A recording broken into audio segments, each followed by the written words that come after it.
Hare Krishna. So we're going to move across not so far in. I'm not quite sure of the geography, but I don't think you're that far from Jai Shri and Kalanidhi. I have to pay my dandavat and apologies to Kalanidhi. I think I absolutely mullered his name, which is not unlike me. I'm not brilliant on the Vedic names, so apologies for whatever I pronounced before. I have known Kalanidhi for many years. I can't believe I mashed his name up. Sorry for that disrespect. I'm going to introduce Jai Shri and Kalanidhi at the same time because they are husband and wife with the most beautiful little kid. I've had the good fortune of them staying in my house, and they are a very beautiful couple and we also have to remember couples are also individuals, so they're very beautiful as individuals and as couples simultaneously. Jai Shri actually met Nimai Chaitanya in 2006, and she joined the Jaiva Dharma reading group in 2008 and really started getting absorbed then, and met Gurudeva in 2009, took Harinam in 2009 and took Diksha in 2010. She did a lot of, I was amazed when she told me the story. I just can't see Jai Shri in Nigeria, but it's like one of those inconceivable concepts running around Nigeria serving, but it sounds like an amazing trip she had with Ashram Maharaj in Nigeria. And I'm sure she'll share some of those pastimes. Kalanidhi, whose name means storehouse of the arts, is a very talented musician and celloist. And he met the devotees as a cello player. I think I remember him doing some music cooperation with Sudevi and Kishori, but maybe I'm dreaming that. I seem to remember back in 2007, and met Jai Shri in 2010, and they were married a couple of years later.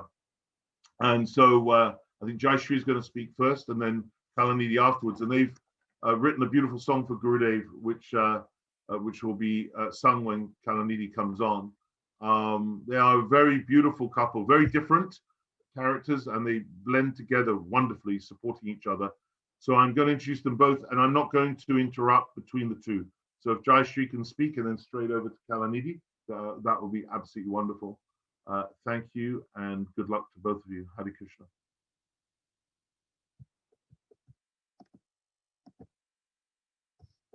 Hare Krishna, Dandavat Pranams. Thank you, Yashoda ji, and that was beautiful. And thank you, Nimai Chaitanya Prabhu, who we have so many glorifications for.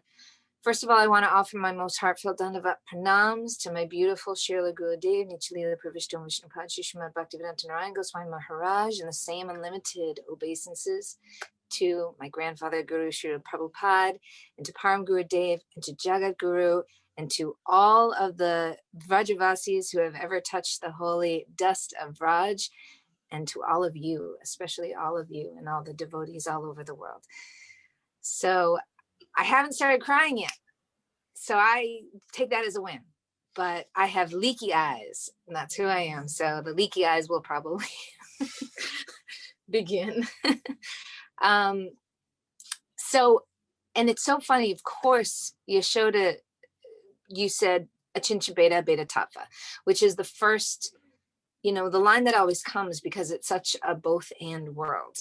And especially due to the experiences Kalanidhi and I have been going through these past months, which I will reveal to you guys. But because of those experiences, the whole past 10 years since I met Gurudev have sort of come like very clearly, which is to say, I understand my incredibly, while I have some nice, while I have interesting karma and some sukriti, it's as if I met Gurudev and it was all just leading up to that, where he could pluck me and take me and put me into use.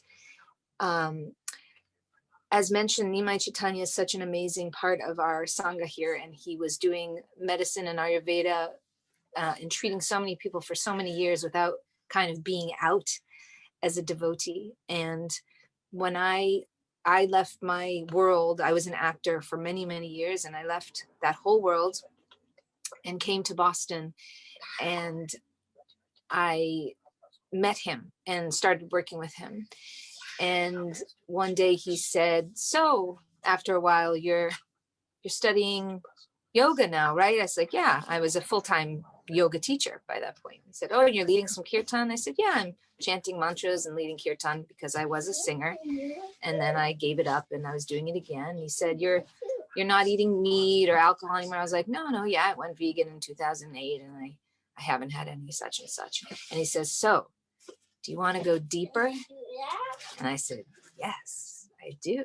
And he said, well, come to this class. We're going to study this Jaiva Dharma. And I opened the book that day and I saw Gurudev. And I had never known anything about bhakti. I had known nothing about anything higher class in regards to Vaishnavism or guru or anything. I grew up Jewish and I studied religions and I traveled the world and I was singing and dancing all over the world, but I had not gotten that far. Even hearing the names of devas and you know, avatars, and not of Krishna. So I saw Gurudev and it was Gurudev. And that's why I said, oh, there's my Gurudev. And it was this understanding and recognition that, as you all know, is really impossible to fully talk about and never fully digest. But I know that I wanted to see God my whole life, and I always saw God, and I tattooed God's name, and I don't recommend doing that, of course, on my foot, a different name for God. And I did that when I was 18 years old, even though I wanted to do it forever, and I was in New York, and I did it as soon as I could when I was at university. And then I was moving furniture about a week later, and a desk fell on my foot, right on the heart, where it said Yahweh above it, and chunked out the middle of that heart. Yes. So I understand karma in a very real way, as many do. And that was one of those first times where it was like, don't write God on your foot. But my conception of Guru and God was evolving, because where God was like Abraham Lincoln or some kind of guy, bearded guy sitting on a cloud growing up, and I was talking to him, I can see now that, you know, also that was Gurudev. So when I met Srila Gurudev in Houston, in Texas, I was just, you know, I've said this before, but I was ridiculous. I was always running to the bathroom. I was always like, all my karma and all my stuff was just leaking out of my eyes and running around. And I was so stupid. I really didn't have any higher intelligence, even though I have very good parents and I have a lot of education. And it's like all that was just to meet the devotees. And it was all to be used in the service of Sri Guru and Vaishnava. And that time where I left my world and my career was the first epic pivot. And it takes those epic pivots, right, to meet your Gurudev, to meet my Gurudev. I took Harinam in Houston, and Nimai and so many others had become my spiritual family. And I just traveled the world to be with Gurudev as much as I could, to India many times over, but I only had a year and a half with him. And perhaps, you know, my only qualification really was faith. It shows in the end, because, you know, of all the beautiful secrets revealed in Vaishnav Dharma and etiquette and Vedic literature and spoken word and written text, the highest thing we can have is Shraddha ultimately, and keep coming back to that and surrender, you know, Saranagati, and that's love. And true love is free and rich and undeniable. And the devotees are the most reliable. That's Narayani. So a lot of my Shiksha teachers are very heavy at times, which I need, which I appreciate, and I always take. If any of you want to give any, I'll take it. I need it.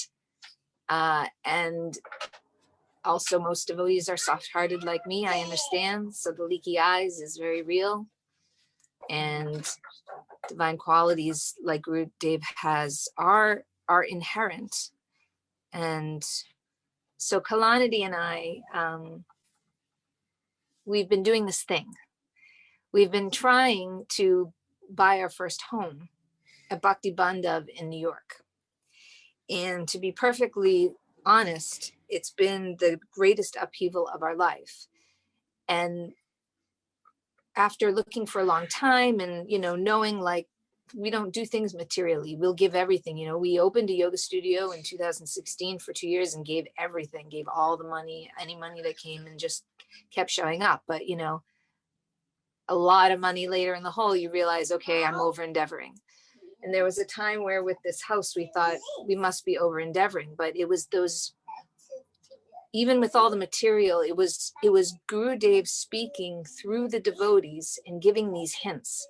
And this is why and it's not over. It's not over till it's over. We gave up for like a day and now we're back, and maybe it will happen, maybe not. But the hints and the gems that have been coming are so impossible to understand except in this one way. Gurudev brought me, or I found Gurudev when I was 30. I'm 44. And it didn't happen until then because I had to utilize all my effort. I had to give away everything. I had to die and come back as many times as possible before I got to him, so that he could then take all that effort and all that work and all those tears and all that sadness and put it towards something. And the last, 12 years, I guess, or yeah, of this time, or 13 years, whatever it is, has been about relationships. It's always about sambandha. It's always about relationship. And I've been in relationship with all these people. Now I'm understanding, why did Gurudev have me in the room once? These are lots of secrets, right? But we're sharing secrets. Like, why did Gurudev have me in the room at Premananda Prabhu's temple with Brajanath and Madhav Maharaj and Vishvambar? And why was I at Yamuna's wedding, just me and, you know, Vish? Or why was this and that? There's all these things.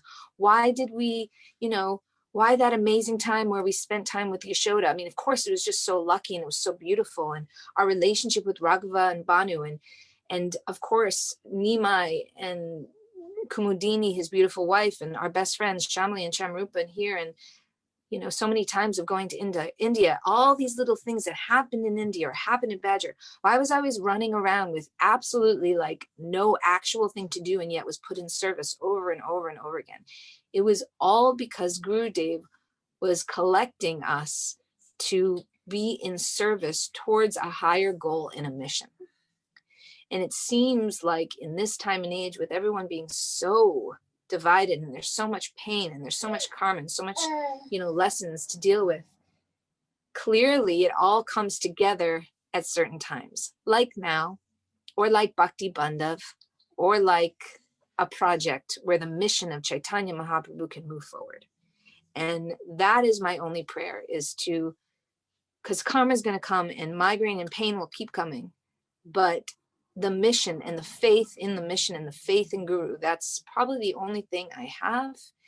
And whatever morsels of Sukriti or good karma Gurudev wants to bestow on me to make that mission happen and make it possible, that's what I'll do. So, Vanchakalpatarubhyascha kripa sinubhyevacha patitanam pavanebhyo vaishnavebhyo namo namaha.